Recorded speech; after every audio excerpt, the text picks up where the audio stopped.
Welcome to the Ground and Pwn Podcast, a weekly show for fans of combat sports, gaming, entertainment, and plenty more. I'm Brian Shea, online content director at Game Informer, joined as always by Scott Fontana, the New York Post's MMA reporter. We are finally back into the swing of things with UFC pay-per-views. As UFC 283 went down last Saturday, we have two brand new champions.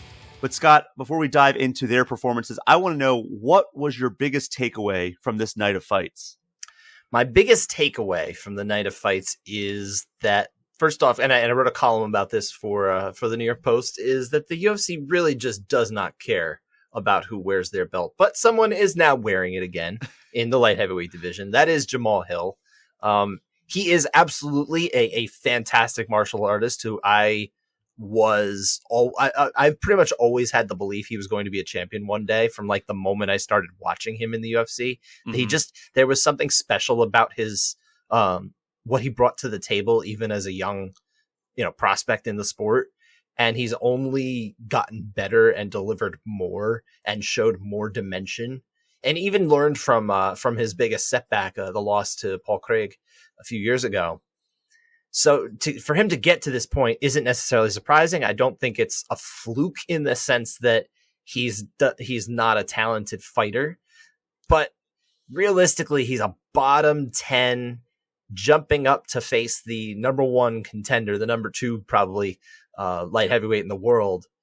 A big opportunity, a rare opportunity, kind of an unusual opportunity. He took advantage of it and in a big way, dominating Glover Teixeira, but also he skipped a step. He skipped a step to get to this point. And the UFC really just does not care about who is their champion in terms of it being the definitive number one guy anymore. And it's so clear from Francis Ngannou going, and now they're going to just have a UFC champion be John Jones or Cyril Gane.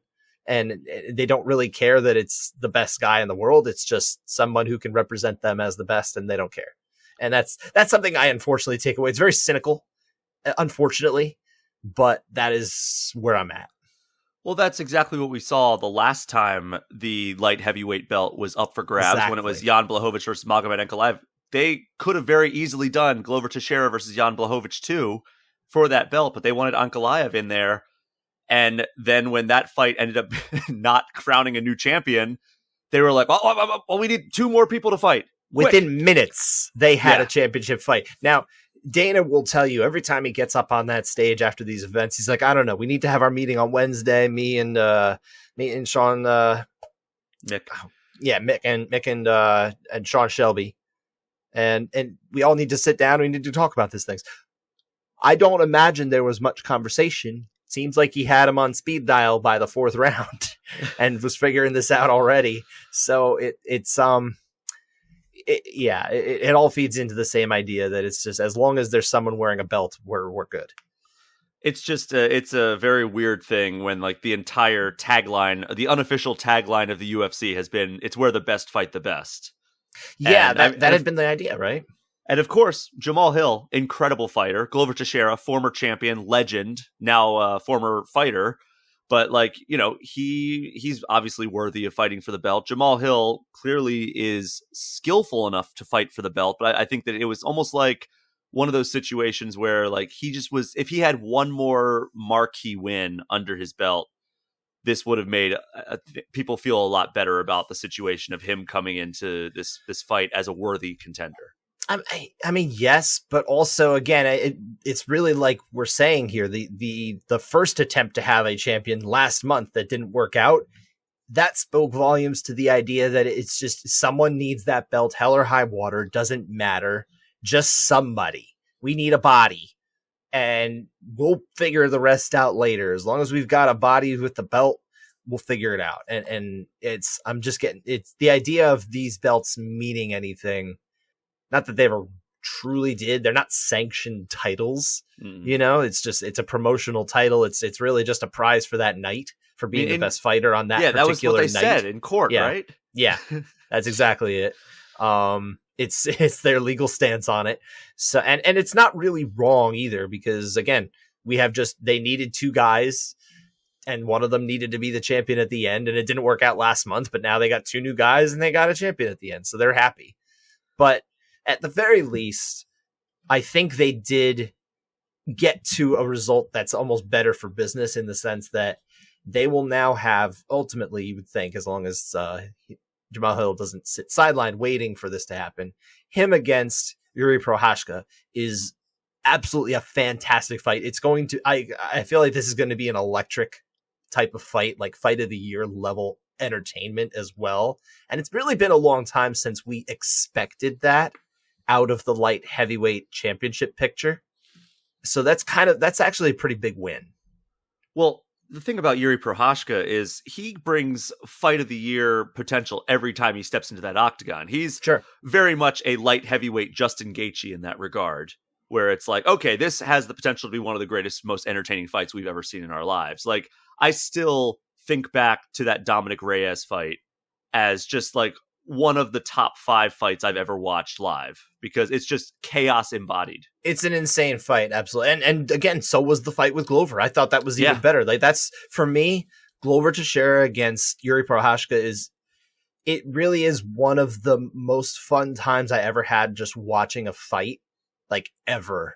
Especially one that I wasn't in attendance for. I was at Buffalo Wild Wings with my buddy. It was my birthday. We were having a good time. So that's, these are factors in my life, of course. But that fight was epic. I mean, I'm not alone in this idea that this was just an epic, amazing, like all-time classic fight that people are going to be talking about from years from now. This will be in the UFC's Hall of Fame. Assuredly one day. Who, by the way, Jose Aldo being inducted now. They announced that at the event, and I mean that couldn't be more deserving, absolutely, as far as his fight resume.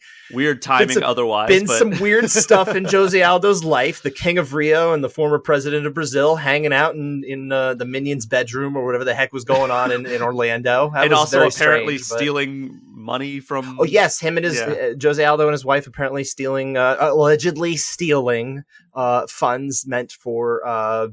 people who needed it during the pandemic and that kind of thing. So yeah, it's not very strange times. It's a little weird, but also, I mean, it almost just fits with combat sports. I mean, how many times was Manny Pacquiao, being investigated for taxes or in his own country, or, same thing with Floyd Mayweather, this whole thing there's just not a whole lot of saints that we're talking about in this sport. So, well, it's Glover Teixeira,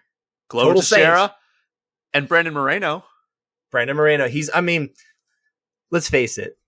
Brandon Moreno looks like somebody who would work at Game Informer, and behaves like someone who would work at Game Informer. He has almost as many collectibles as I do. He probably has more than you. Let's be honest. He's got more money. He does. He can afford it. He has more Legos than I do, for sure.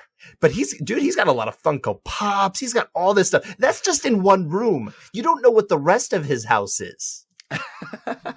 But Brandon Moreno, legitimately one of the most delightful human beings. Like, was it Fernanda Pratchess that said that, like, he is like, or maybe it was her husband, Rodrigo, who said, like, he's like a golden retriever in human form or something like that. I don't remember who said that. I don't think I've ever heard that, but I mean, shout out to that lovely married couple. They're terrific people in my limited experience with them on social media.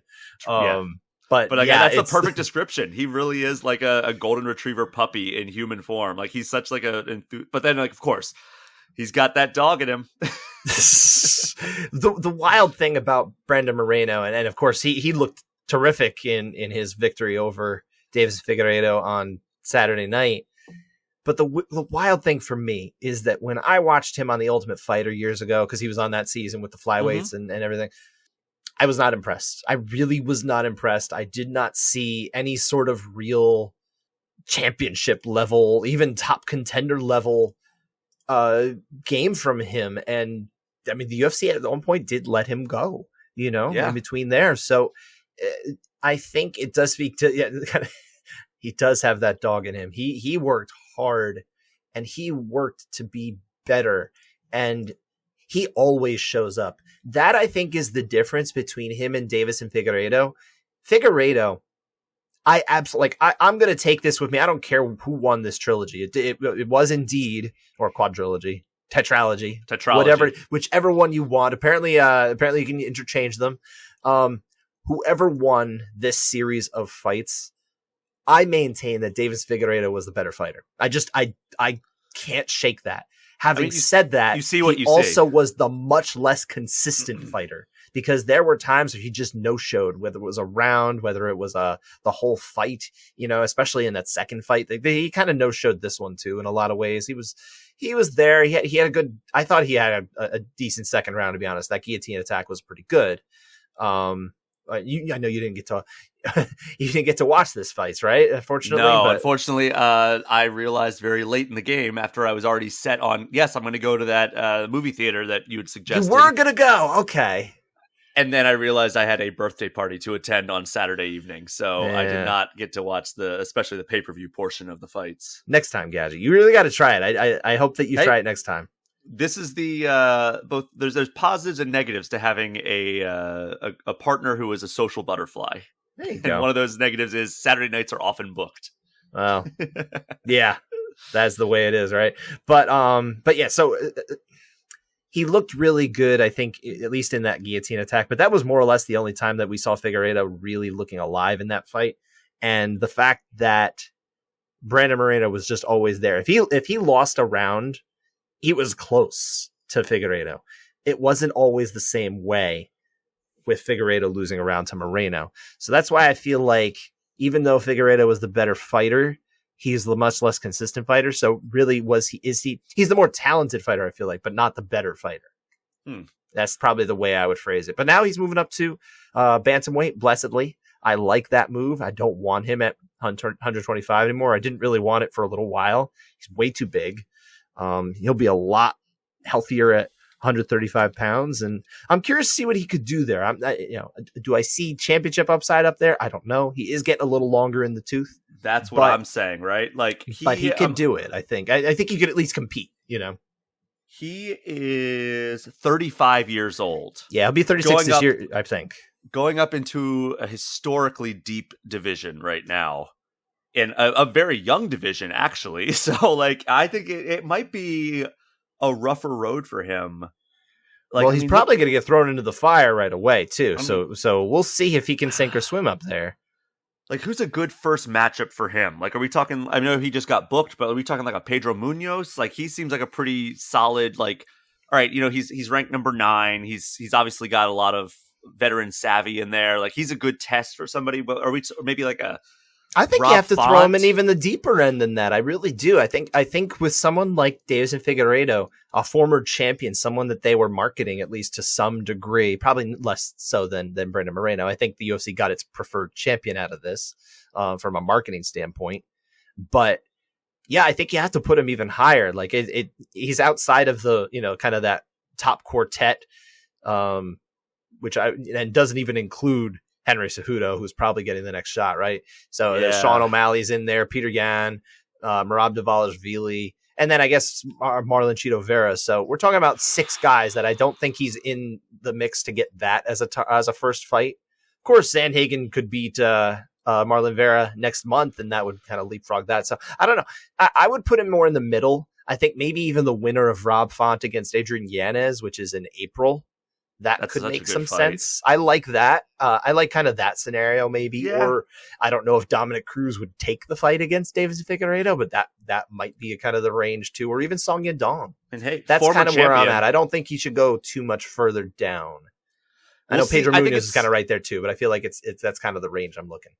I think the fight that they give him in the bantamweight division is going to tell us a lot about what the UFC thinks of Figueiredo at this point in his career.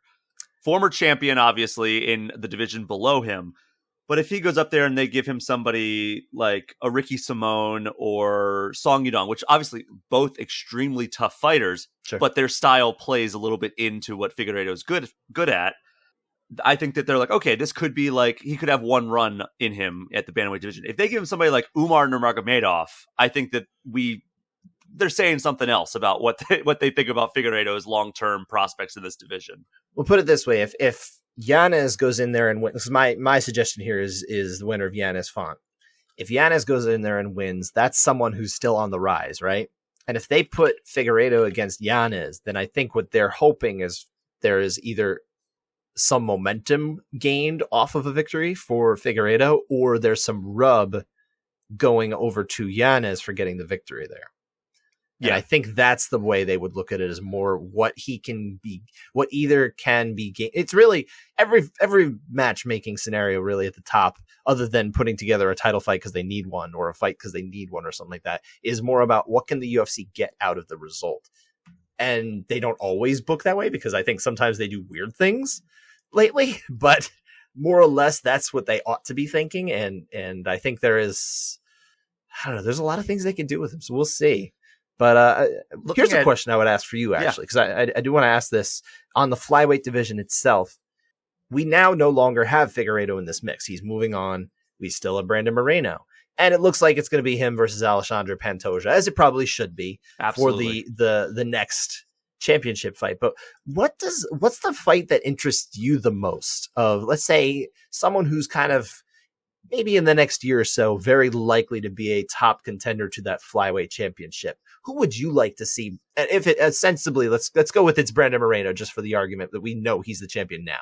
Who would you like to see Brandon Moreno fight in a championship fight in the next year? I mean, Pantoja is the obvious choice, just because Moreno's lost to him twice. But Moreno needs to get that one back.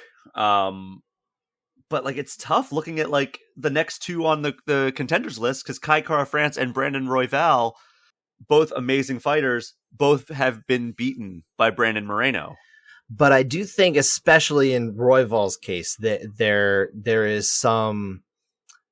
They know they're going to get a fun fight out of it, because that fight was pretty fantastic. I don't know if you remember it, but pretty much anytime Brandon Royval shows up in a cage, you know you're going to have fun.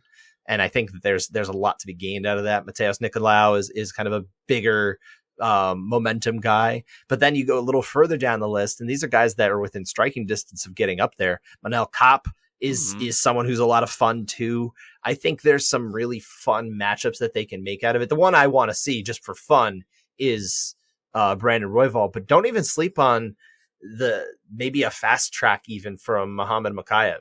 Oh, absolutely. Who's down there, but I think they value him very heavily. They know there's at least some marketing there.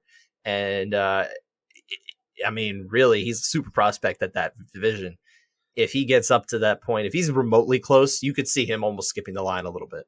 Yeah, and also you have to remove Jeff Molina from the equation now, because I would say Jeff Molina's probably not going to be fighting in the UFC anytime soon. Yeah, I would not be surprised if by the time this podcast drops on a Tuesday, we no longer see that name, Jeff Molina, in the rankings. It is entirely possible. He has obviously been swept up in, not swept up in, he's now being identified as a potential person of interest in the whole James Krause gambling saga. He has now been identified and temporarily suspended, of course, by the Nevada State Athletic Commission. That's a bad sign. And it is. I don't wish ill on these guys, but if they were doing bad stuff that messed up other people, then that's not great. So looking at Brandon Moreno, we'll focus on here the fights. Yeah, Brandon Moreno, like you said, I felt the same way. I liked him coming out of The Ultimate Fighter. That was back when I still watched every season, and I saw his fight against Sergio Pettis in Mexico City back. Yeah, the headliner, 2017. And he just, he kind of got outclassed in that fight. And obviously Sergio Pettis has gone on to do amazing things. He's the Bellator champion right now. At 135 pounds. At 135 pounds, but still, he's a very strong fighter. He's gone on, his stock has risen, we'll say, since that fight. But at that point, he was just Anthony Pettis's smaller brother. But younger and smaller, yeah. Younger and smaller. But his only other losses in the division are to Pantoja and Figueiredo in the UFC. And It's this guy has just beaten everybody else. I mean, the wins on his resume are so impressive. He is building quite a resume, even though the fact that he had to fight the same guy 4 times out of 5. Yeah. But yeah, it's just he's beaten Kai Kara France twice. Jussier Formiga was looking like the real deal for a while there. Brandon Royval. He finished him. Formiga is someone who really deserves on merit to be in the UFC. He's just not right now because they don't really love his style, I don't think. And he probably just became a little too expensive for what they were going to get out of him. So, yeah, I mean, that's a big win. That's a big feather in his cap. Yeah, and I mean, he just has all these great wins. Unfortunately, the Askarov fight went to a draw.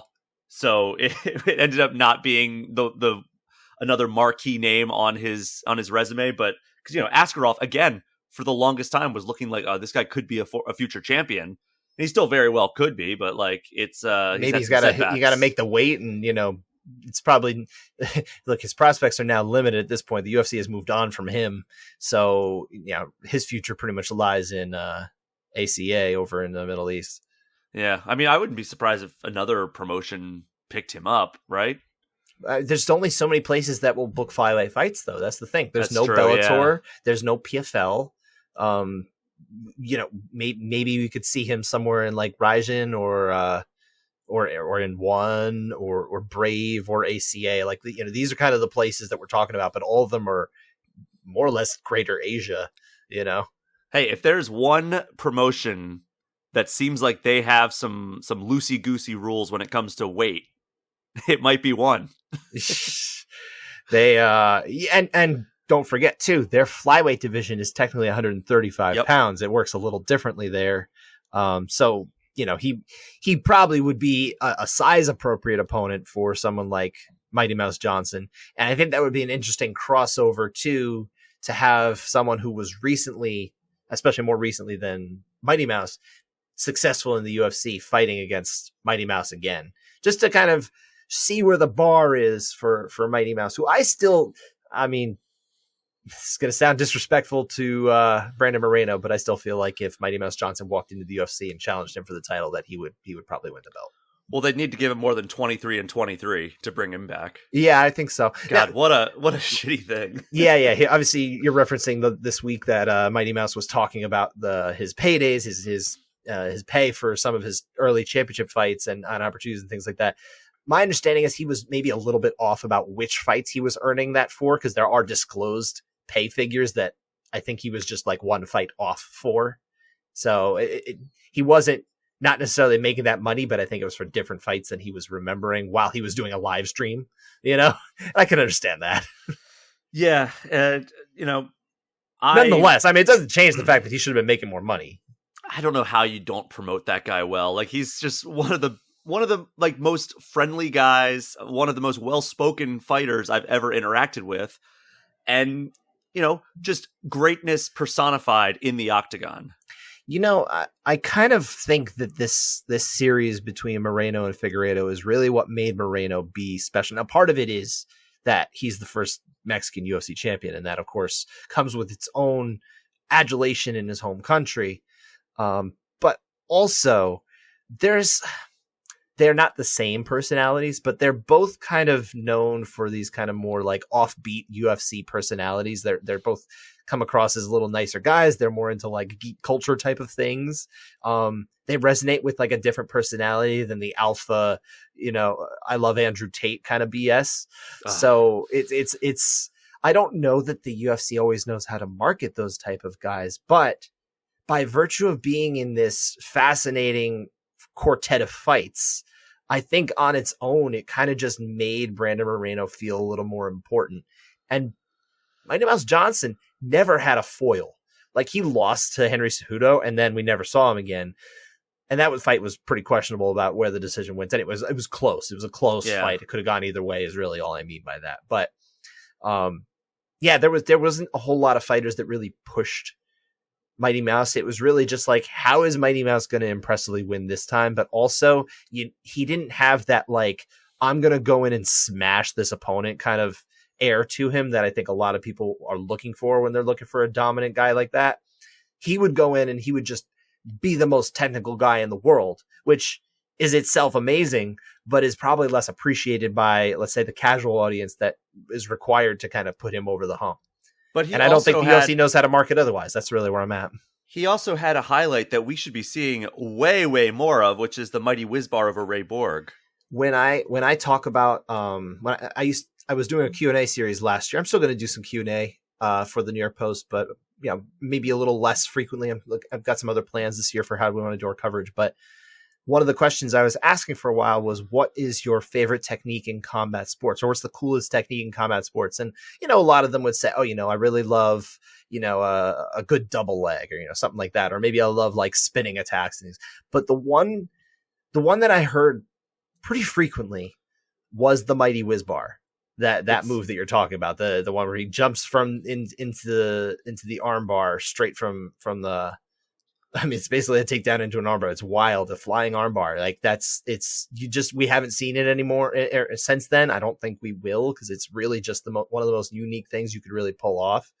And yeah, that one really should be. That's probably a top 5 UFC finish of all time. And I feel like we don't see it nearly enough. Like I don't know about you, but like I'll be scrolling like Instagram reels on my phone, and a lot of the algorithm stuff is like MMA highlights for me. Okay. And I see Joaquin Buckley's Impa Kasanganay knockout several times a day because of the stupid algorithm just thinks I need to see the same thing over and over again.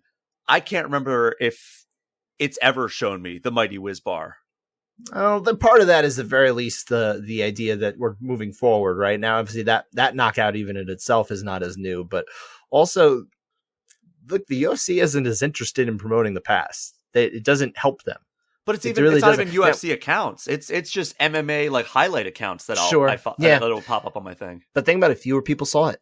He just wasn't as widely seen, so it's not one of those things that crossed over as much. Like, it probably got on SportsCenter, but like I feel like the idea of this massive knockout. First off, knockouts are just they resonate more. People are into them more. They understand them more. People don't always understand. There's just a segment of the population that will literally never understand one person submitting another person with a grappling. It's just not. It's like beyond comprehension.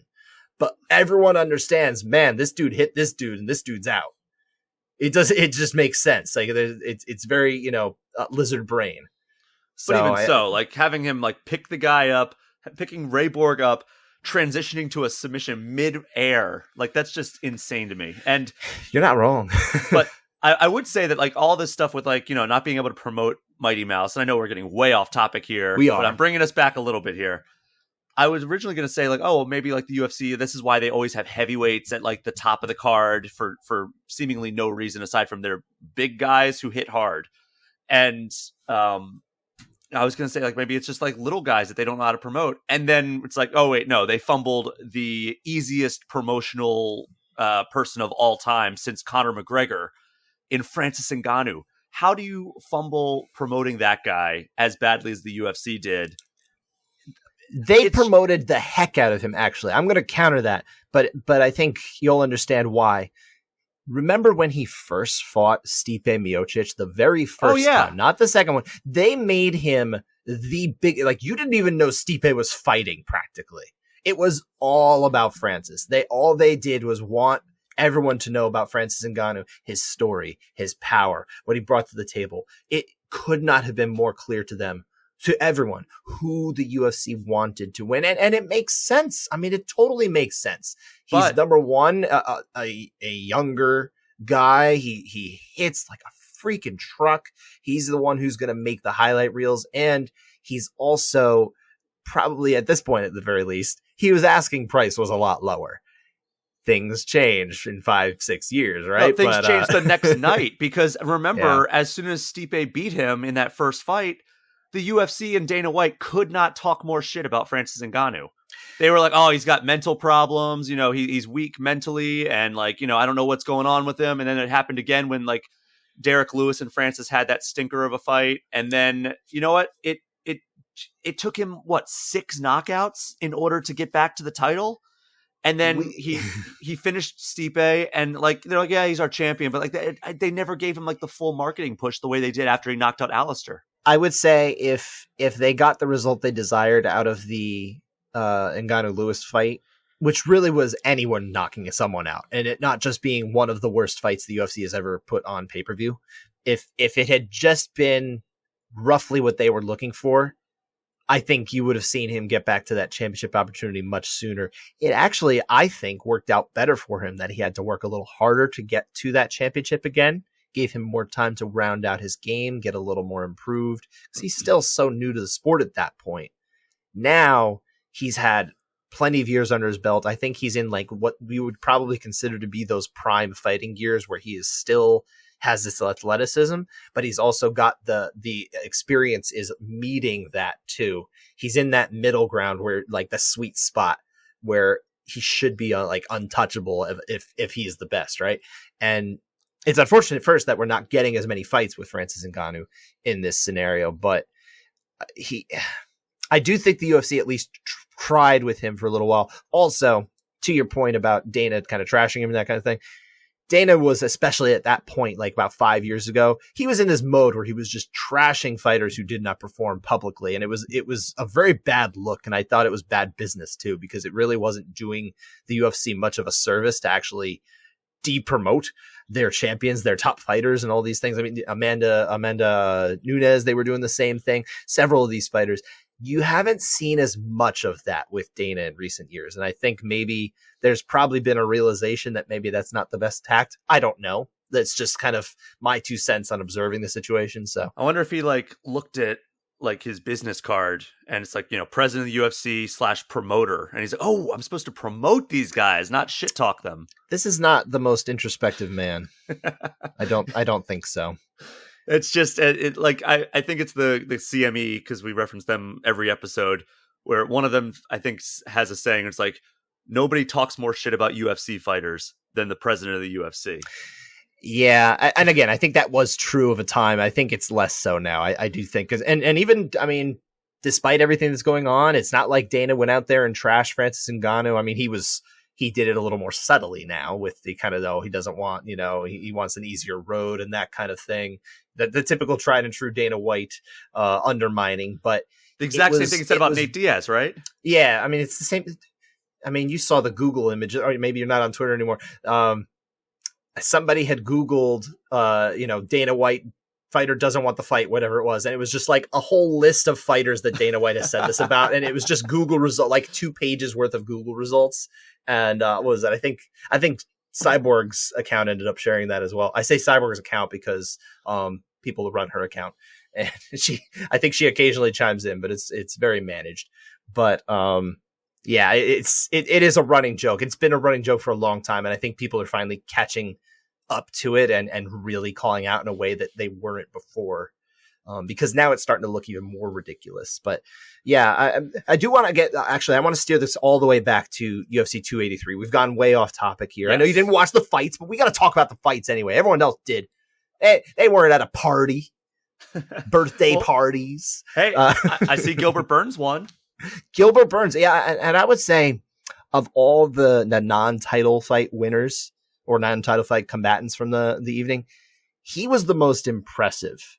And it's a close one too between him and Jessica Andrade, because he goes in there against Neil Magny, who is, I mean, look, he has not always been competitive in fights. Sometimes it doesn't work out this way, but he could be a very tough out for a lot of guys. And he literally put on a flawless performance. I mean, he did not get hit. He basically just smothered him with jiu-jitsu, worked methodically to get to the position, and at the end, Neil Magny couldn't handle it, and it was over. I think Gilbert Burns, and this tweet showed up on the broadcast, I think Gilbert Burns can beat anybody at 170 pounds, champion down. I don't think there's anyone who he just can't get over. I think he's got the most well-rounded skill set in that division, with a trump card, which is his jiu-jitsu. And he's powerful. Like, he hits hard. He almost knocked out Kamaru. Yes. He wobbled him bad. I mean, you could make there's probably a minority case that he beat Khamzat Chimaev. I think Chimaev won that. I feel pretty good about that. But at the very least, he was highly competitive with, by the way, a much more massive fighter. Gilbert Burns is more or less an up-jumped lightweight. I think he's now filling out his size to be able to compete there, but he's not a big 170-pounder. We have Khamzat, who may never fight at 170 pounds again, because the last time he was 177, and now he's looking like he's pretty much just focusing on middleweight. We'll see. But the fact that he was not just competitive in that fight, but like legitimately could have been able to win that fight. A few things go one way or the other. I think that just speaks volumes to the skill that he has. I think he absolutely could still wear this belt at one point. I wouldn't rule him out. Especially if like this performance somehow catapults him up. I know that we're currently locked on Kamaru versus Leon 3, Yes.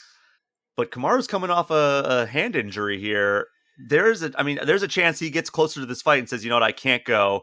And you know who's very good about volunteering for fights?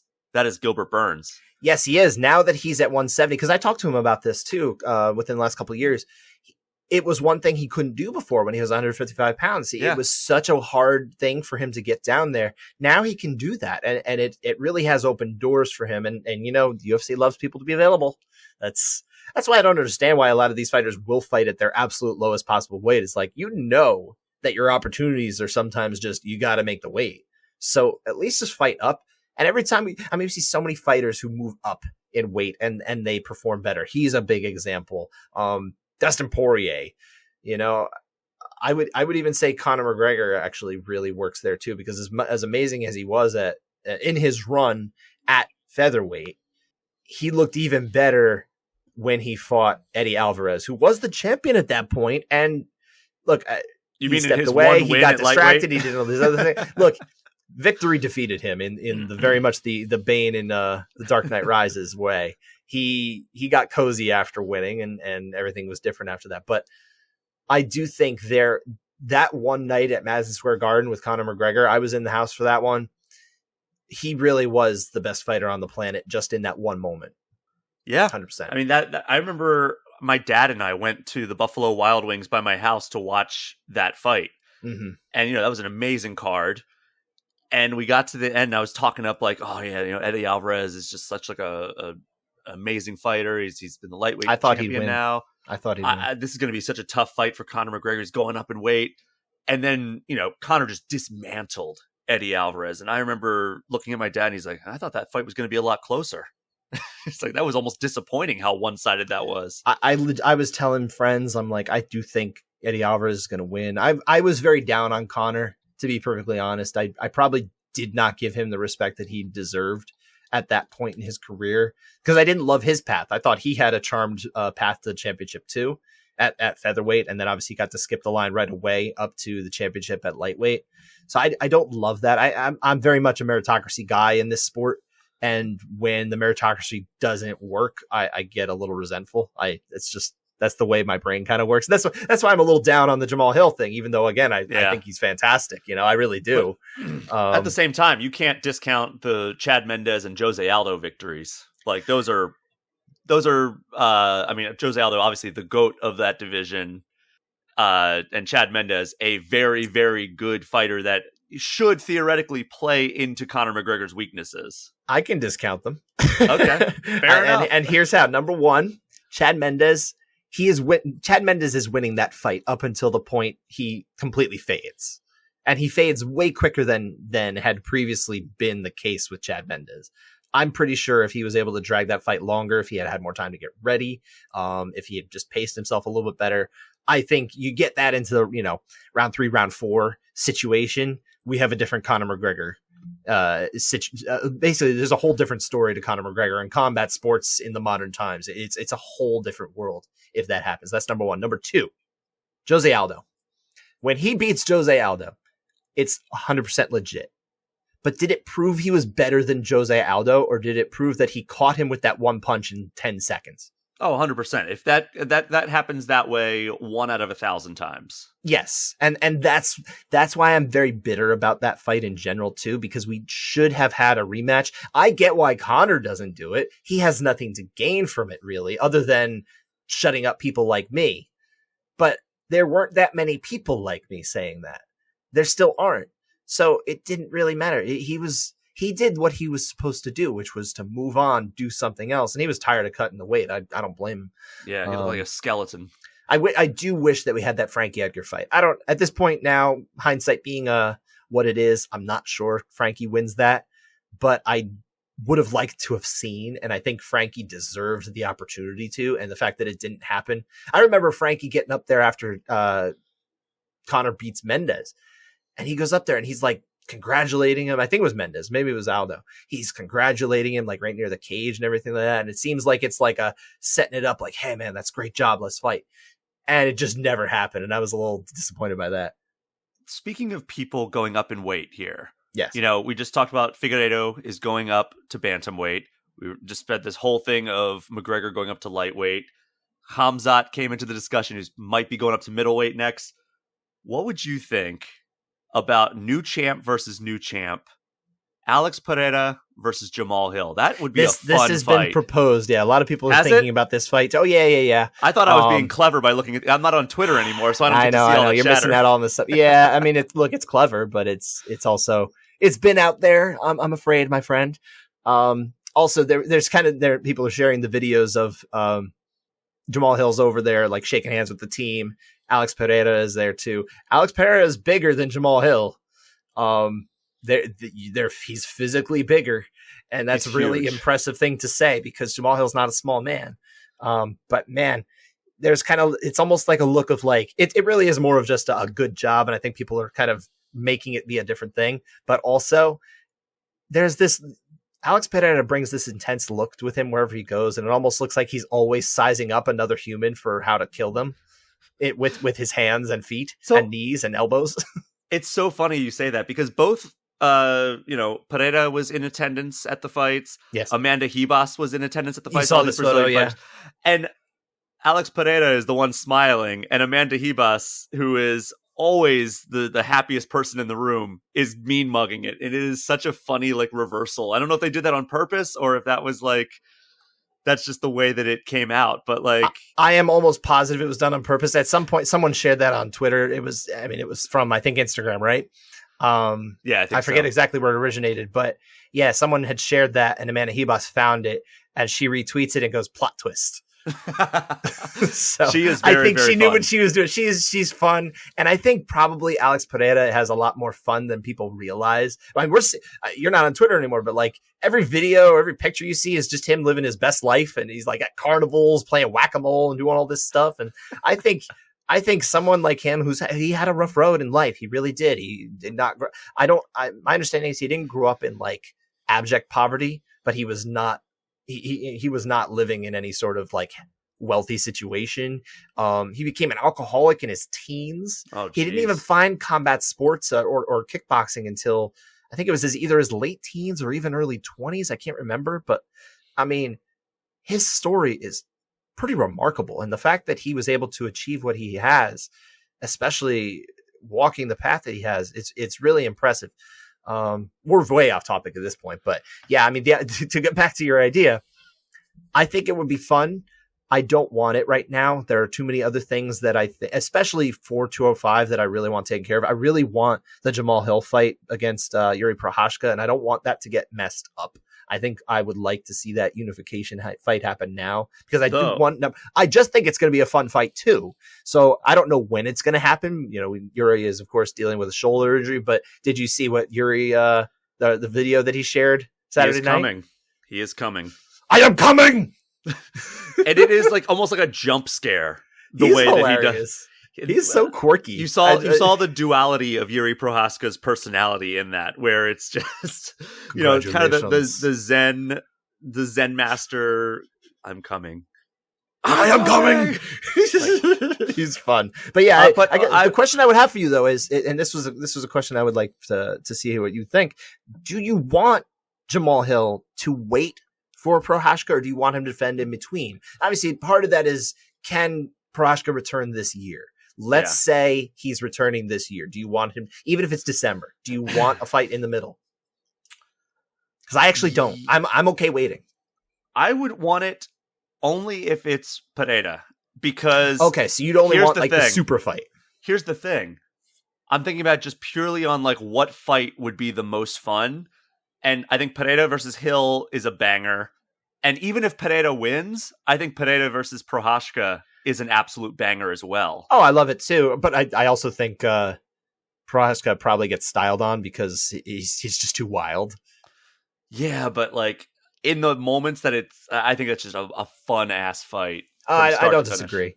But also, I would even... But that fight's probably not going to manifest. Yeah. I just would not want to see it be Ankalaev, because then we have a high probability of now all of a sudden we have all these fun fights out the window. And, if we're going to do one defense before Prohashka comes back, make it be like a Jan Blachowicz. Sure. That would be a fight that I think would still be fun. Still, but it wouldn't be. It wouldn't be him, though. Yeah. Still very winnable for Jamal Hill. And then we still have Yuri intact. Whereas I think Ankalaev, he's going to get in there and gum up the works, and it's going to end up being all right, now we lost this amazing matchup of Yuri versus Jamal, or Pereira versus Jamal, or Pereira versus Prohashka, and now we just have Ankalaev, who's going to, 50-45 his way to every title defense. The only thing that I mean, we just saw Jamal Hill 50-44 too, but yeah, but I get your under meaning. Different circumstances. Magomed Ankalaev does not bring the excitement factor. I mean, he's won fights in emphatic fashion, but also he doesn't bring a whole lot of, I guess pizzazz to the promotion or anything like that. So, but I do think he's the most likely one to actually get that fight if it does. However, what I would like to see is the UFC say to themselves, listen, why don't we just stall for time here? Let's have Ankalaev fight against Blachowicz a second time, get a winner out of it. Then we've got a defined person to come out of that, because it really did not produce a fighter you felt was definitively better. We saw Ankalaev probably not fight with a whole lot of high IQ in the first 3 rounds. I think if he goes to those takedowns a lot more often, he probably just wins the fight and everything's done and we just move forward, right? We're on an alternate timeline here. But Blachowicz, he won, in my opinion, he won 3 rounds. He won those first 3 rounds and then got 10-8'd in the 5th round. So I think it's a draw. I felt like it was a draw, but I don't know who is the better fighter off of that. So I think they need to kind of sort that out. Yeah, that's true. The light heavyweight division, still a mess, even though we now have a champion at the top. God, and of course, Glover retiring, an absolute legend. Glad that he got at least a taste of the championship, and that's a way that we can kind of feel good about his career as he sails off at, what is he, 43? He's 43. And he wants to put his focus into Poatan. He really wants to make his guy. He wants to pay it forward in Alex Pereira and make him a great fighter. And I think it just seems so on brand for someone like Glover, who I have limited experience speaking with him. I hope to continue speaking with him more now that he's going to be focusing more on coaching Pereira, and not too far off from where I am. I'm in North Jersey. They're in Connecticut. I can get to his gym in an hour and a half. So I'd love to get out there sometime and kind of see a little bit more about, how the sausage is made. But I think just someone like Glover devoting himself to another fighter just feels right from number one, a classy guy, someone who has represented himself and the sport well. He comes from a different era, where he didn't get into it for the money. He deserves all the money he can get, but he got into it because it was sport. It was from the time that people were doing that. It's less that now. Now people are seeing the monetary chase for it, for what it is, and power to them. But in that, we've lost some of the respectfulness, I feel like. Mm-hmm. But he carried that with him, and I mean, to the end. In the cage, I don't know if you got to see this because obviously you weren't watching, but I mean, he's telling the Brazilian fans, his countrymen, listen, I saw you guys were throwing food, throwing beer, what have you, at Brandon Moreno as he was leading out because they weren't happy with the way the fight ended. It was an eye injury suffered by Deiveson Figueiredo, but it was on a legal strike in which the knuckle of the glove or whatever went into Figueiredo's eye and damaged him. It's not an eye poke if you're not using the extended fingers. Yeah. But they weren't happy about that, so he has to run to the back, and he's laughing maniacally, as he's getting thrown food on and everything like that. I mean, he wins in the end of the day, but it was a weird way to get treated. And then Glover goes up there and says, "Listen, I saw you guys do that. Don't do that to this man. Don't do that to Jamal Hill." With him. Well, he said he was going to, and then he kind of almost didn't. So I don't really know what happened there. Maybe he saw the crowd was being calm, and he's like, all right. Well, they also like basically left right away. Like there was almost no one left. So that was part of it, I think. I think probably a lot of people saw the way the fight was even going, especially by the fourth round when Glover got 10-8'd pretty hard. He was getting beat to heck. There were some good moments for the Brazilian fans. Like Jessica Andrade winning is obviously a big boon, but there were she was amazing. There were a lot of sad moments for the home crowd with Figueiredo and Teixeira both losing the championship fights. Shogun, another legend, stepping away. Things didn't go super well for him either. It's just it seemed like it was a mostly a rough night for the big fights for Brazilians anyway.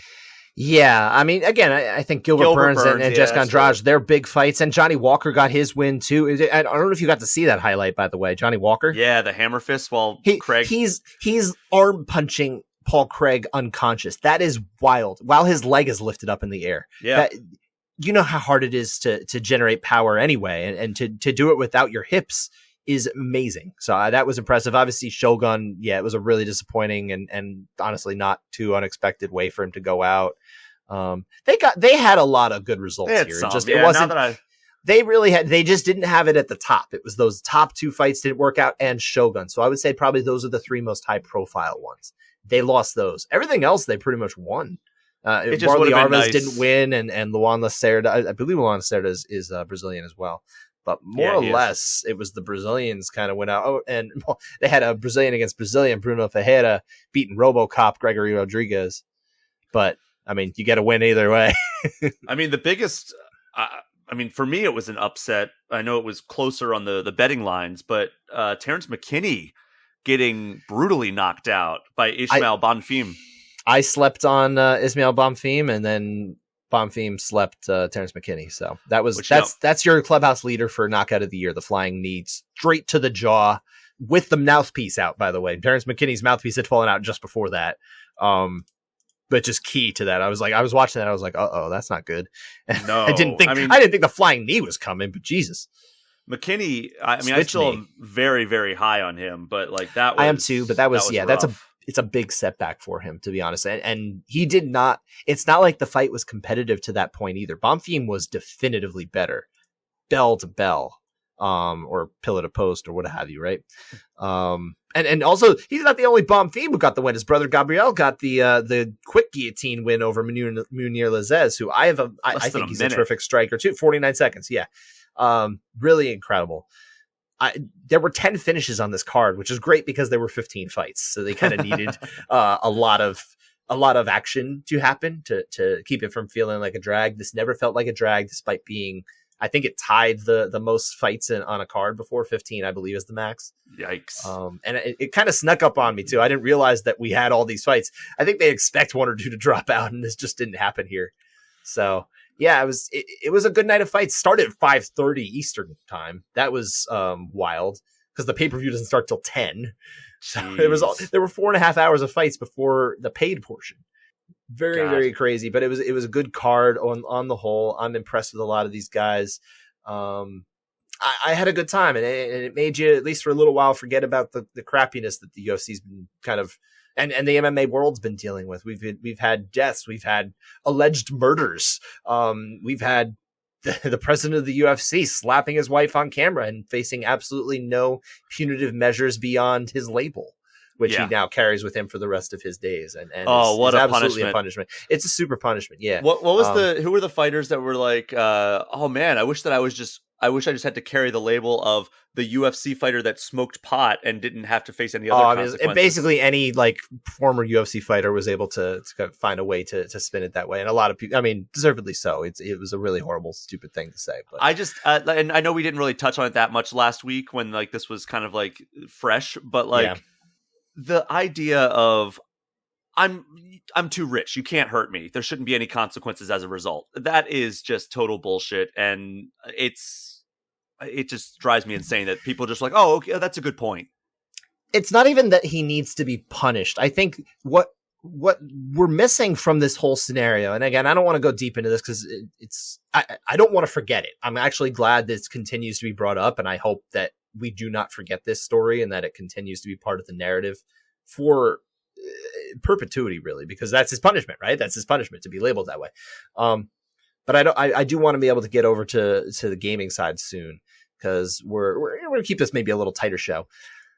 But Dana White, it's not that he needs to be punished, but there's no good that's coming out of this. There's absolutely no good at all.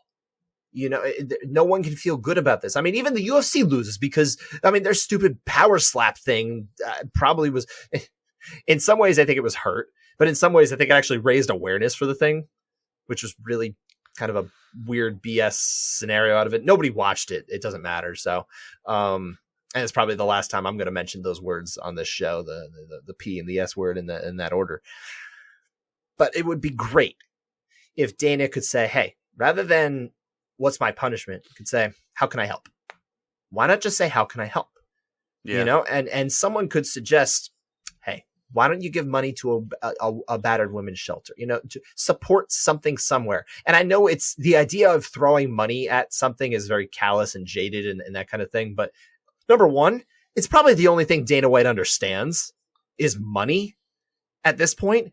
And number two, it actually could have tangible help for somebody. And I don't think that that's the worst thing. So, and speaking, I don't want to speak on behalf of, but I would say Amy Kaplan, who covers for Fansided, she covers MMA for Fansided. She is a survivor who speaks about domestic violence and that kind of thing. And I would say, one of the things she's kind of brought up is, yeah, maybe you can give money to that kind of thing. And if that's what a survivor is saying, who's close to that world, who understands this world that we're in, this combat sports craziness, it's not the worst thing to listen to. Yeah. I mean, but his point of like, oh, well, you know, you can't really punish me. Like if you take me out of the UFC, that doesn't punish me. I'm still rich, basically, is what he says. Well, yeah. That's just going to hurt the company. Just hurts the company. Well, is it going to hurt the company? Is it really going to hurt the company that much that this guy who's been on autopilot, he's been on autopilot for at least the promotional side of things for the last 6-7 years. The only time he's really stepped out of it was when Maymac was going on. That's when like the fire was really lit under his ass. And now you can tell that he wants to stay in power. So yeah, it is going to punish him if he steps away if he's forcefully made to step away from the UFC for even a short period of time. Yes, that's going to hurt him because it's going to hurt his ego and it's going to hurt his legacy even more than what he's saying, oh, well, I have to walk around with this label, because there's always going to be this question of like, oh, why'd he have to step away there? And then that brings it up again. I would say that I do think there is something to the idea of him stepping away actually hurting the company. And it's not in the way that we would feel bad about. But I think the UFC has very much put a focus on Dana is the face of the company, and that helps save money on the idea of having to pay fighters more. If he is the main attraction, if he is the main face of the company, it makes it a lot easier for them to get away with that and push that forward. If he's not there, that's harder. There is no face anymore. There's no non-fighter face. It's not like it will literally never in the history of humanity be Hunter Campbell, because number one, bet she doesn't want it.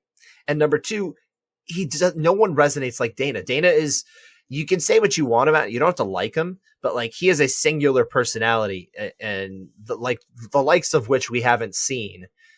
He probably is the greatest fight promoter that we've ever had.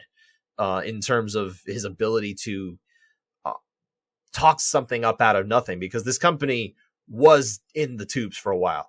I'm not saying that the UFC built mixed martial arts, but I think Dana White and especially Lorenzo Fertitta and Frank Fertitta and their money helped save the organization.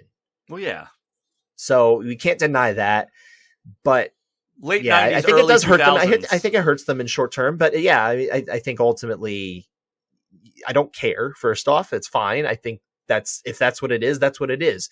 You should treat your wife better, and you shouldn't do this shit anymore. And then maybe you won't hurt your company anymore. Yeah, it's just, I don't know. It's so disheartening that, talk about jaded. The fact that it's like, yeah, well, you can't punish me. Sorry. Yeah. And it's like, well, you should be the one deciding that. And nonetheless, it is manifesting that way. We are in that world. That's the reality. That's the timeline we get. If that's his punishment, though, he should have to it should be on his business card. President of UFC, promoter, wife slapper on camera. I have oscillated in between the idea of when I write about the UFC, especially in an opinion matter. News, very different. You know how there's a difference between a news writing, feature writing, and then column opinion writing. You understand how that works. But I've oscillated between making sure that it is noted every time Dana White comes up in a column that I write and not. And the reason why I settled on my most recent column, the one after UFC 283, the reason I settled on not in this particular case was because I didn't think it was necessary to detract from the point that I was trying to make. And I think that's part of the problem. Number one, you don't want to detract from your points. I think it can be very distracting, and people can shiny object. They'll forget what you're saying, especially in this world, right? Yep. They'll latch on to the wrong thing there.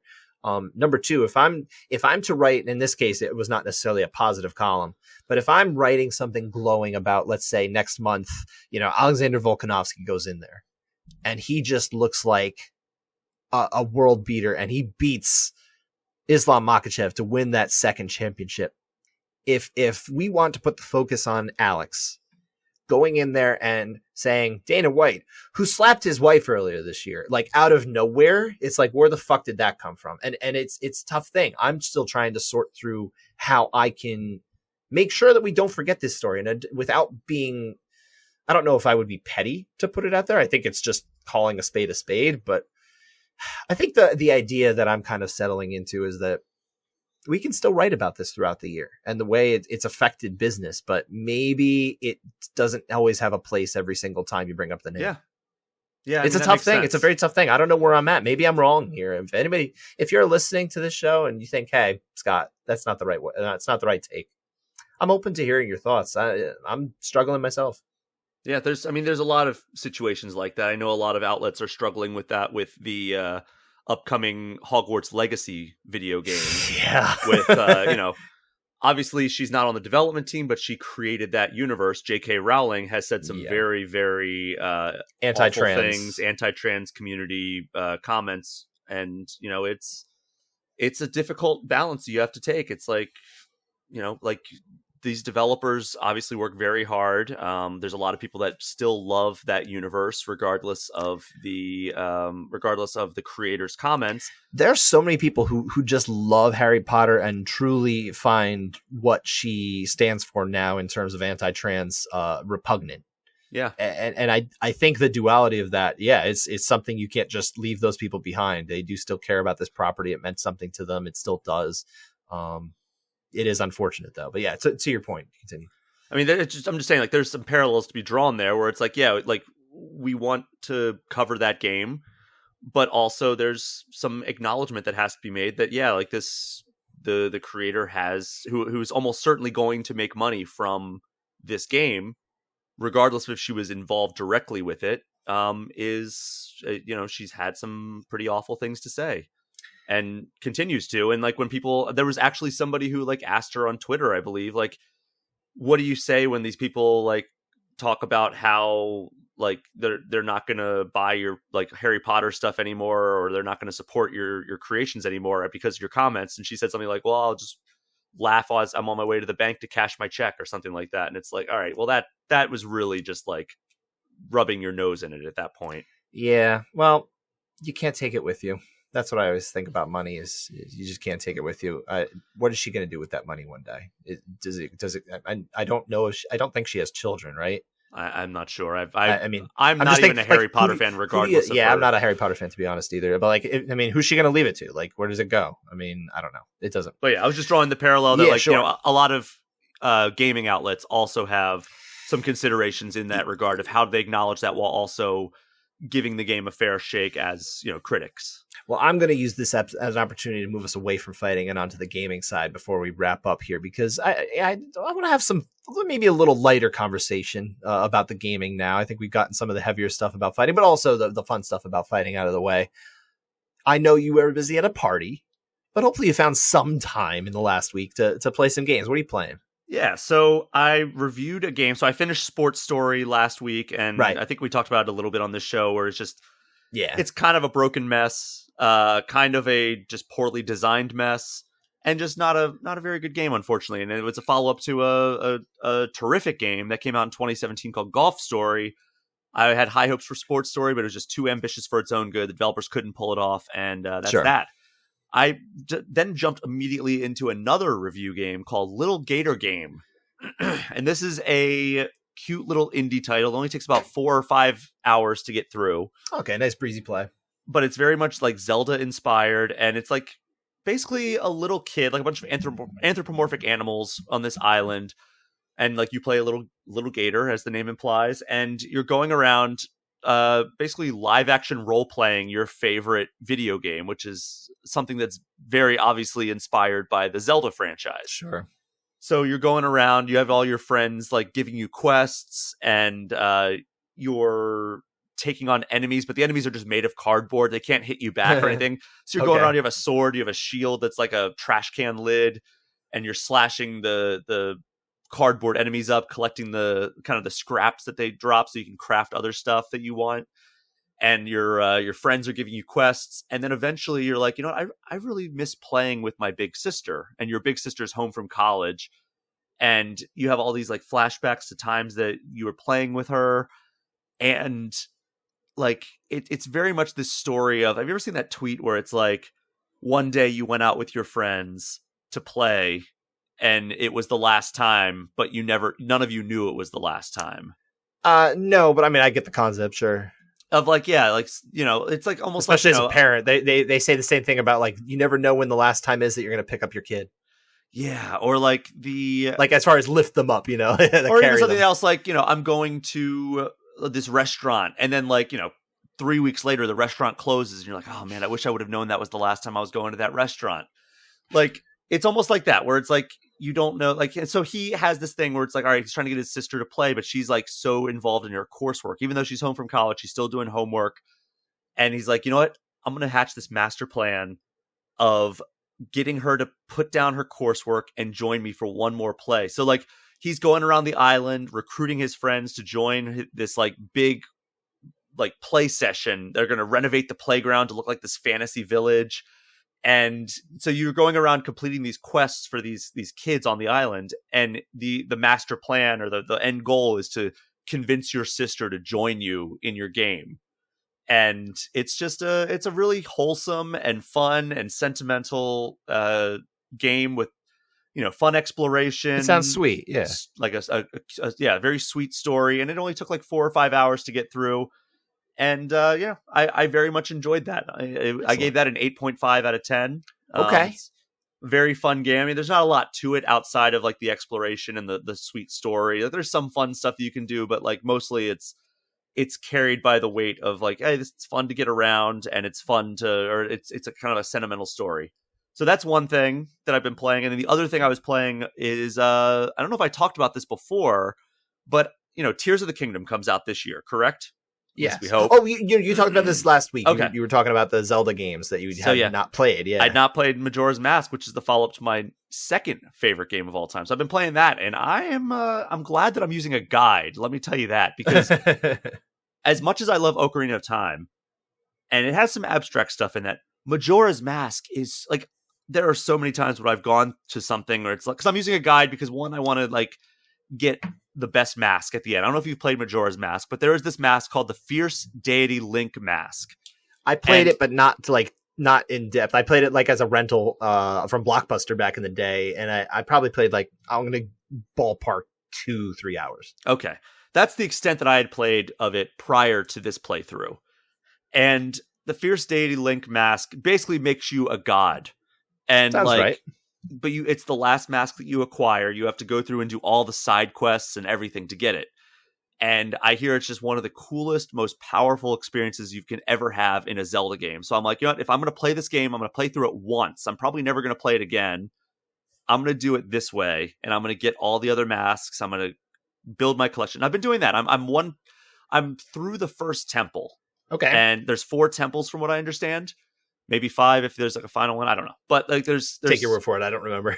There's these. So I'm through the first temple. I'm doing all the side quests as they pop up, and I'm doing it methodically, and I'm going through it, and I'm just trying to work my way through it. Hopefully, see it through to the end, and yeah, I'm enjoying it, but I'm also like, okay, it's fun, but God, did they make some things so abstract that I would never have figured out. Like, there's a reason I've never stuck with this game, I think. And this is demonstrating that. Even with a guide, I'm like, how the hell would I have known to do that?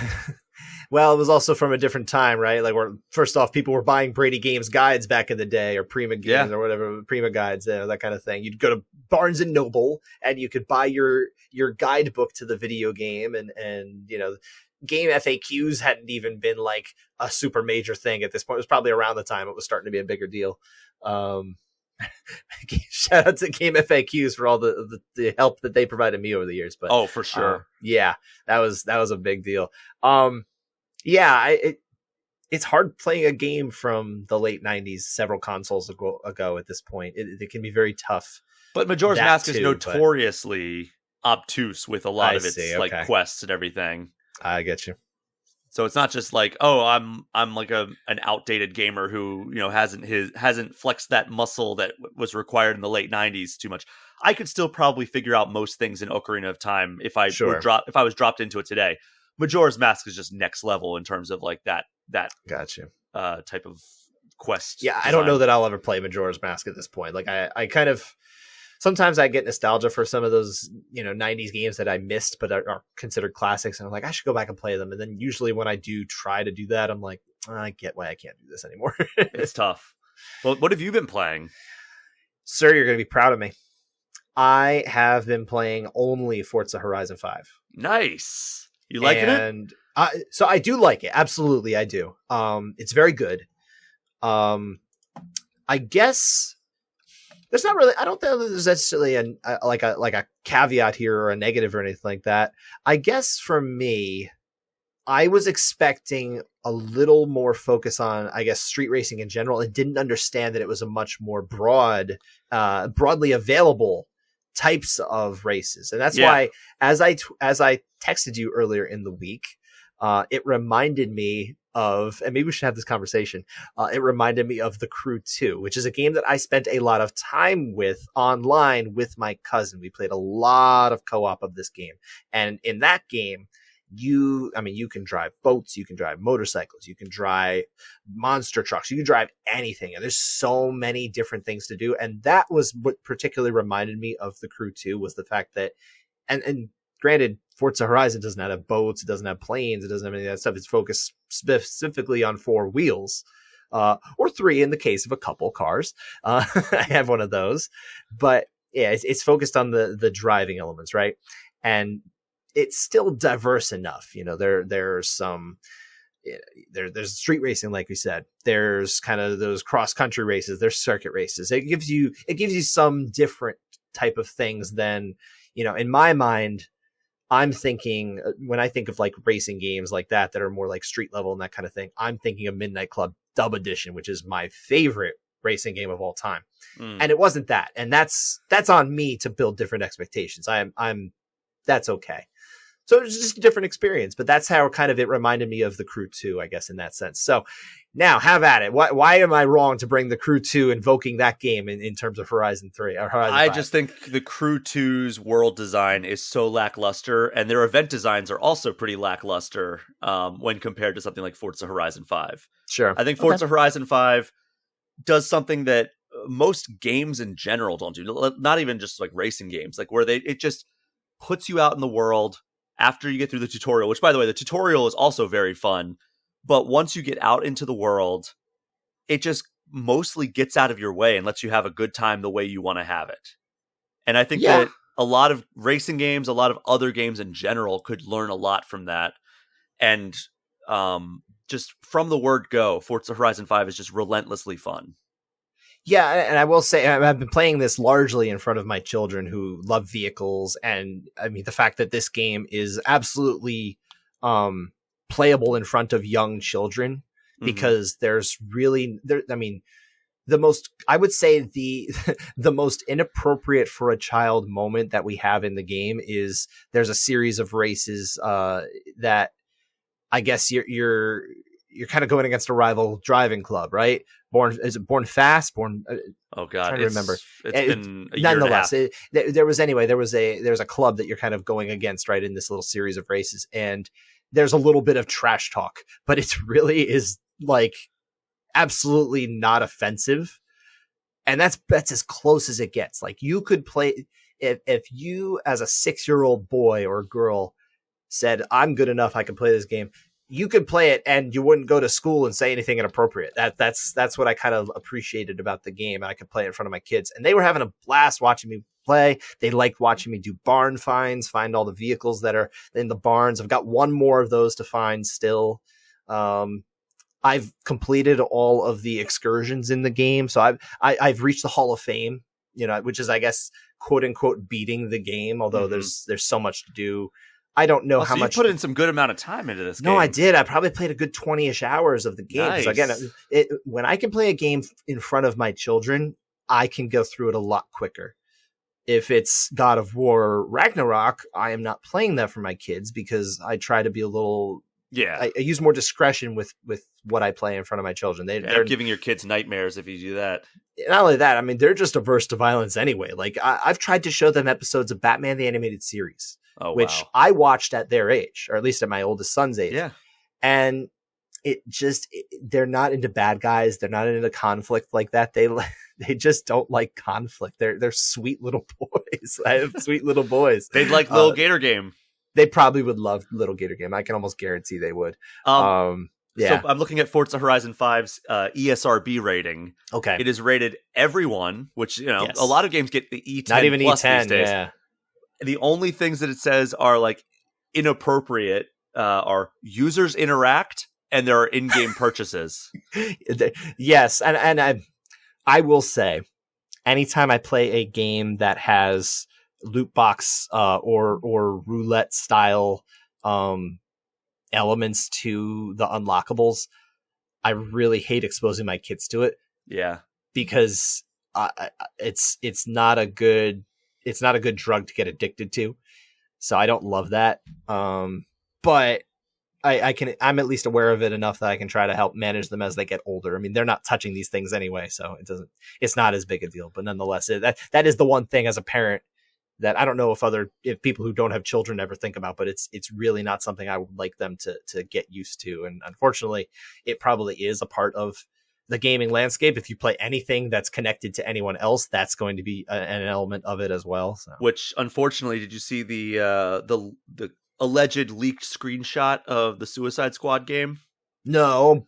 Part of the menu references a battle pass. No, which devastating. Would be very, very upsetting, especially in wake of a game that also leveraged that, getting announced that it was shutting down because people just didn't take to that format, which was Marvel's Avengers. Yeah, I saw an article on Game Informer by a reporter I know named Brian Shea. I was logging off for the day very shortly after that, and I saw that news come across, and I was like, well, I got to write that up. Sure, so absolutely. That's right up your alley. I ended up writing that up, and yeah, it's a bummer. It's just the tale of squandered potential, right? Like, they're coming off Endgame. They're coming off like just some of the biggest movies in the history of the world. Marvel is at a fever pitch. It's never been as popular as it is at that moment. In 2020, especially, like, yep. This is a year and change after Avengers Endgame. And you got a captive audience. Everyone's at home. Exactly. And they so thoroughly, like, I don't know. I still defend they fumbled the bag, player. Would you say? Yes. The single player, I will defend that. It's just everything surrounding it. Like, I'm glad I played through the single player story, got all the way through the end before, all the DLC stuff. Once I got to the DLC stuff, I'm like, you know what? This isn't fun anymore.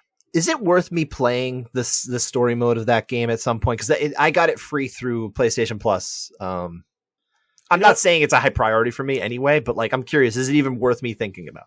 It's a fun brawler that uses characters. The story itself is actually pretty good. And it puts a nice emphasis on Kamala Khan, aka Miss Marvel. Yes. There are some teases that they dropped that they apparently are never going to deliver on now. Like, that's frustrating to me here. Very heavily hinted that Captain Marvel was pretty much the end of, quote, season 1, which ended up being the only season. But they also were like, I was doing a lot of the coverage of this game in the lead up to it. And, a lot of that involved talking to the head of Crystal Dynamics, the developer that did this game. Sure. And, I asked, hey, how fast should we, because they were from the beginning saying, like, this is a live service game. We're going to be like delivering new heroes, new villains, new stories, all throughout the end of this game's life cycle. And I asked, like, how frequently should we expect this? And he goes, I think people will be surprised how fast we put out these new heroes and new villains. I was thinking, like, oh, wow, does that mean like once every month, once every 3 months? It ended up, I think they went like 9 months before the first hero dropped. And it just... were you not surprised, though? I was very surprised by how slow it was. Then he delivered. But yeah, so it seemed like Captain Marvel was to be the final hero of season 1. At least that's what all the signs were pointing to. There were a lot of teases surrounding that.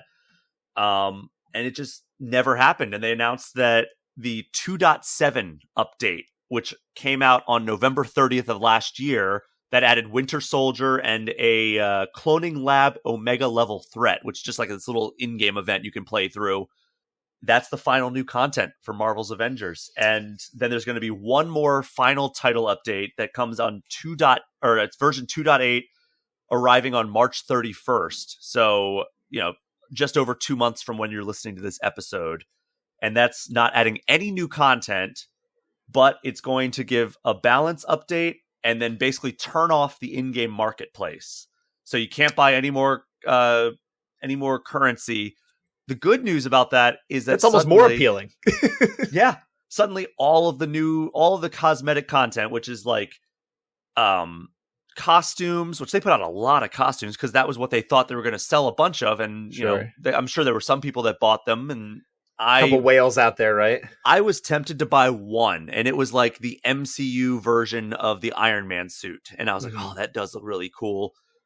But I just never did. And, now all those costumes are going to be free for everybody. All the takedowns, which are like these like customized finishers you could do, they're going to be free so anything you could buy with outfits, takedowns, emotes, and nameplates from the marketplace are going to be free for all active players starting on March 31st. Well, sounds like if I'm going to play the game, I'm going to wait until April 1st. Yeah, and the support is going to end completely starting on September 30th. You can still play single player and multiplayer. However, if there's any problems that pop up, they're just not going to address them after that. I mean, that does happen. I kind of expect games to be sunset at some point, Yeah. But it is what it is. It's unfortunate because, again, all they had to do was not fumble this because there were so many things playing in there. This is a Francis Ngannou level fumbling. All they had to do was deliver on this. I mean, again, easier said than done because making a video game is very difficult. And I'm sure there were very, very, very many financial considerations they had to take into account. And they see a game like Destiny that has pulled off the live service thing for a decade now.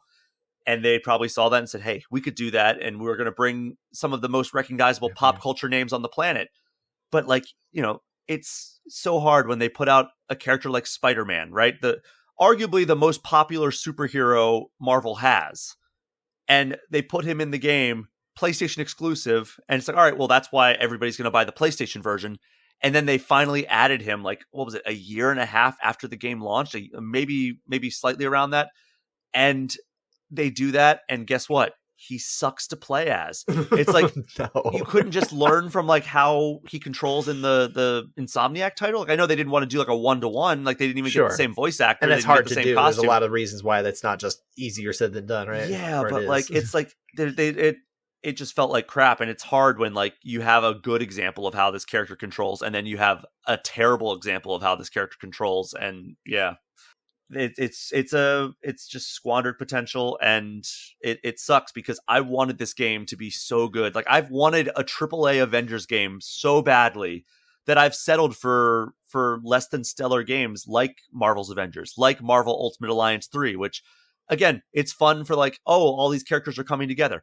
Like Marvel Strike Force. It's like, I want to have a game where I can experience these storylines, experience these characters, fight these villains. And it's just, I've yet to get the one aside from Spider-Man where it's like, it just blows me away. Right. And it's just like, you get the full rogues gallery like you would in Ultimate Alliance. Like you get a great rogues gallery in that, right? Like there's everything from like, all right, here's Green Goblin, here's Thanos, here's Venom. And it's so cool to have all those characters coming together. But it's just, we haven't gotten the trifecta of heroes that play super well, amazing gameplay and amazing story all into one aside from Spider-Man. I think this is to a lesser case here, but I would actually say the Guardians of the Galaxy game that came out within the last couple of years. I think it was fall 2021, if I'm not mistaken. Yeah. That was a very successful game. In terms of quality, I don't think it sold as well as Square Enix, I believe, right? It kind of paid for the sins of its predecessor, Marvel's Avengers, because people saw Square Enix was making another Marvel game, and they're like, oh, well, it must be another microtransaction-laden and that is AAA title. It really was not that at all. No, and it was 100%. Guardians of the Galaxy is 100% single player, and it has a very good story, and the gameplay's fine. Yeah, the gameplay's fine. I think that's where it falls short, but otherwise, it's fine, but also it's a really good experience, and that is a good thing, at least. That's why it doesn't measure up to Spider-Man like you're talking about, but I think it's at very least a success, an absolute success. But the fact that this game had Iron Man, it had Thor, it had Captain America, it had Black Widow, it had Hulk, and then they added all kinds of characters as well. Exactly. How did they?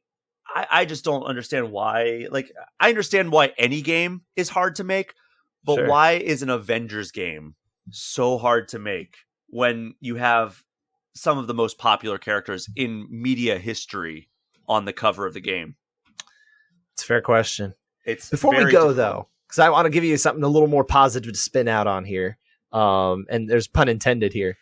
Going back to the idea of Forza Horizon 5 and my time with it, I wanted to ask you, and I know you do love the Forza series, and you like racing games in general. Give me your top 5 favorite racing games. Doesn't have to be best. I'm just talking about like the ones you think of most fondly. So Forza Horizon 5 is easily my favorite racing game of all time. Okay. The one that I got the most into, probably Gran Turismo 3 on PS2. That's probably in my top 5 too. Yeah. A-Spec. Yeah, A-Spec. Mario Kart 8 Deluxe. Yeah, that's on my list. Midnight Club, either 3 or Dub. Well, 3 is Dub edition. That's why I'm sorry. And then there's LA is the next one, right? Yeah, LA is the next one. But so there's Midnight Club 3 Dub edition, and then they released a remix of that was basically that game plus more. It was almost like downloadable content, but just on a disc, and it was a whole new game. Yeah, I'll say Midnight Club 3 Dub edition. So that's 4, definitely my best. That's 4 I've given. Yeah, so I've given Forza Horizon 5, Gran Turismo 3, Mario Kart 8, Midnight Club 3. Yep. I'll go old school here. Mm-hmm. Need for Speed Hot Pursuit 2. I'm talking the original ones. They've done like so many like No, Need I for know Speed, they've kind of Pursuits. gone back to the names, yeah. I'm talking the one on like I guess it was PS2 when like they first started really implementing like the cool stuff they could do with the cop chase aspect of it. Yeah. And I think that it's just that was one that I really got hooked on, and I love the fact that like this was such a weird thing to be impressed by, but like back in the day, like the littlest things would like impress you. Like whether it was like, oh wow, the fire in this game. Like I remember Doom 64 came out and I'm like, wow, the explosions like so realistic in this game. But like the fact that like the cops, like the cop chatter would come out and they'd be like, we've got a yellow Ferrari driving down the street. We got to stop it. And it's like, oh my God, they identified the car that I was driving. Like just the fact that they would call out what car it was so impressive to me. And I don't know, but like also the game was super fun, and they had a really goofy but fun soundtrack that I really enjoyed about that as well. But yeah, I think that's probably my top 5. What about you? So like I said, there was a few I agreed upon with you. Midnight Club Dub Edition and its remix I'll count as one thing. That is absolutely my top favorite racing experience of all time. And having played Forza, I'm actually like seriously thinking about dipping back to Dub Edition, which I do have on my PS3. Ooh, I got nice. the PS2 edition that they had released at the time. It's the only way I can play it is on my PS3. So I'm thinking about doing that. Mario Kart 8 Deluxe. I kind of oscillated between this and Mario Kart 64 because I definitely put more time into 64. But I mean, Mario Kart 8 Deluxe, it's superior, and I'm having fun playing with my kids. I mean, so that's here's the thing, right? Yeah. I also considered Super Mario Kart because I have a lot of sentimental memories with that, with playing with my dad and everything. Same thing with 64. I have like a lot of memories late night with friends, like sleepovers, 4 controllers plugged into the N64, just red shelling each other's to hell. However, Mario Kart 8 Deluxe, like, it just blows both of those games out of the water in terms of quality. So that's why I ultimately went with that. But yeah, I do have a lot of great memories of those first 2 Mario Kart games. Can I tell you, while we're on the subject of Super Mario Kart, that is the only, let's say, non-Wii or Wii style game that I have ever played with my mother. Oh, wow. Ever. And I it was like 2 races, but I have not forgotten that. That was like a momentous occasion where my mother actually played a video game with me. She is absolutely not a gamer. So for her to do that, it was just kind of a memorable experience. A-Spec as well. Gran Turismo 3 A-Spec, that's on my list. So good. Here's 2 other ones that you didn't mention. Number 1. Gran Turismo 3 A-Spec legitimately was responsible for me to be just being obsessed with cars for about 2 or 3 years. Yeah, I think I was definitely like micro obsessed with that game in school for like several months. Like I would like make lists in like during science class and stuff like that because I like didn't give a shit about what was going on inside. I did very well at school. School came very easy to me, so like I would kind of just tune out and do my own fucking thing, right? Sure. But I would really salty with my language here right now. I'd make lists of like what cars I want to buy. It was that kind of thing, or like the parts that I wanted to put into my car, that kind of thing. Yeah, that was it was so a lot much of fun. that. But yeah, I would print out stuff, and I would like go into school, and then I'd be like, all right, now I'm going to figure it out because obviously you couldn't do it on your phone back then, right? Here's 2 games that you did not mention, and okay. I'm curious how you react. Number 1 is a more modern game, Horizon Chase Turbo. Do you know this one? I've never played it, but I'm familiar with it. Highly recommend. I mean, it's in the same vein as kind of retro style games. I think people compare it to, oh goodness, maybe is it Ridge Racer or something? I forget because I didn't play a lot of the older racing games. Mm-hmm. But it's very retro style. But I've had a lot of fun playing this one. It's on, you can play it on PS4 and that, I think it's on Switch as well, PC, all sorts of systems. But I highly recommend it. It's a really good indie title as well. So if you like racing, I really recommend you check that out, Brian. To be perfectly honest, I think you'd have a good time with it. I actually just thought of 2 more, but I'll let you finish yours. That's fine. And then my last one, and I'm not going to sit here and say that this is the best racing game, but I played a metric ton of this with my good buddy on the N64, and that is Cruisin' USA. Oh, have you played Cruisin' Blast? No, what is Cruisin' Blast? It is the revitalization of that franchise on Switch. Oh, really? And it's done by the original creator, Eugene Jarvis. Is it fun? It's so much fun. Oh, sweet. I might get this. I mean, it's very much arcade style. Like, clearly this is like a game design. Like, it was, because originally they released it in like Dave & Buster's back in like 2017. And then I think it was 2020, or maybe it was 2021, they did a Switch port and they added like 20 new courses and like all these. It's so much fun, dude. Like Cruisin' Blast. I'm pulling this up on my phone now. So I think it's only like $20 too. Like, wow. It's so and much it'll fun. Probably be on sale at some point. It's legitimately one of my like favorite hidden gems on the Switch because like people have so much nostalgia and so much like fondness for that series. Here are the 2 that just because we do have to wrap up here in a second. Yes. The 2 that I wanted to mention that I thought you were going to mention one of these. I don't think you did, unless I completely blanked on it. Need for Speed Underground. I did not mention. I didn't really play that one because I was more like Midnight Club. Okay, so it was kind of you were product of the time, right? Like I felt like you almost played one or the other because I had friends that played Underground, and then I had friends that played Midnight Club like me, and there wasn't crossover. See, I played both. Need for Speed Underground and Underground 2 are so good, and then another duo of arcade racers, Burnout 3 and Burnout Revenge. I didn't play them at the time, but they re-released one of the Burnout games for PS4 in recent years, and I did get Paradise. Paradise, thank you. I'm not a big fan of Paradise, honestly. I think it's like one of those games. It's like it is an early open world racing game where it's like, you think about like early open world video games in general. It's like, all right, they haven't really figured this out yet. That's how I felt about Burnout. I know a lot of people would tell me I'm wrong. A lot of people love Burnout Paradise. I think Forza Horizon 5 is like what Burnout Paradise aspired to be, minus like the crazy crashes and everything. Yeah, I think the crazy crashes are really what separates it, and that's why it was a lot of fun when I was playing through that. I still think I want to. There's a lot of racing games. I like racing games. I really do. That's something. Next time we game, we're gonna do a racing game. Yeah, I mean, Need for Speed Unbound, which just came out end of last year, December of last year, is very good. Okay. Yeah, I reviewed that. I think I gave it an 8.75, 8.5, something like that. Well, I'll tell you what, too. If you do end up getting my recommendation, Horizon Chase Turbo, get it on PS4. That way you and I can play that one. Okay.